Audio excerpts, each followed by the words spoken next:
40 candidati sindaco sostenuti da altrettante liste e una carica di oltre 500 candidati al ruolo di consigliere, giochi fatti nei 17 comuni della Marca che andranno al voto il prossimo 12 giugno per rinnovare sindaco e consiglio comunale. I termini per la presentazione delle liste sono scaduti alle 12 di oggi e salvo eventuali esclusioni per irregolarità, i candidati in corsa per la poltrona di primo cittadino sono dunque 40, 28 uomini e 12 donne, ognuno con una sola lista a sostegno, essendo tutti i comuni in questione sotto i 15.000 abitanti.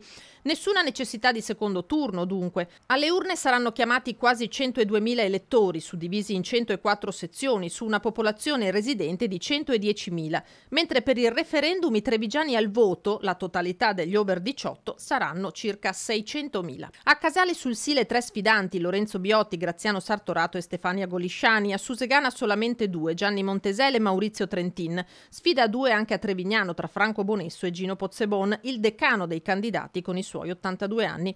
Fin qui i centri oltre i 10.000 abitanti. A Silea in campo l'uscente Rossella Cendron, Pierantonio Conte e Elias Polverato. A Resana un altro uscente, Stefano Bosa, dovrà vedersela con Leopoldo Bottero e Loris Mazzorato.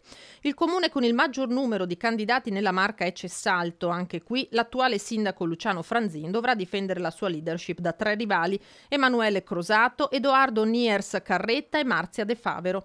Scenario simile a Possagno, dove a sfidare l'uscente Valerio Favero ci sarà Ivano Zatta. Corre per il secondo mandato a Borso del Grappa Flavio Dallagnol, a cui contenderà la poltrona di sindaco Nadine Tabacchi. Lo stesso accade a Godega di Sant'Urbano, dove Paola Guzzo se la vedrà con Valerio De Martin.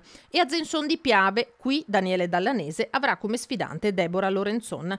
Cambio di corso a Breda di Piave, dove si candidano Cristiano Mosole e Fiorenza Zanette, così come a Castelcucco, poco più di 2.000 abitanti ma ben 3 contendenti: Riccardo De Bortoli, il candidato sindaco più giovane di questa tornata con appena 24 anni, Paolo Mares e Alberto Pigozzo. Si volta pagina anche a Fontanelle, dove scendono in campo Livio Cavinato, Miriam Manente e Maurina Sessolo, mentre tornano in pista ex primi cittadini a Cappella Maggiore, dove Maria Rosa Barazza si misurerà con Yuri De Luca, Santa Lucia di Piave con Fiorenzo Fantinello opposto a Luca Bellotto e a Tarzo, dove Gianangelo Boff sfiderà Maurizio Ceschin.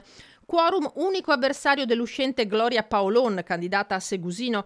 A dare una mano l'abbassamento del quorum al 40% e soprattutto l'esclusione dal calcolo dei residenti all'estero, che nel piccolo centro pedemontano sono quasi 800 su 1.800 abitanti.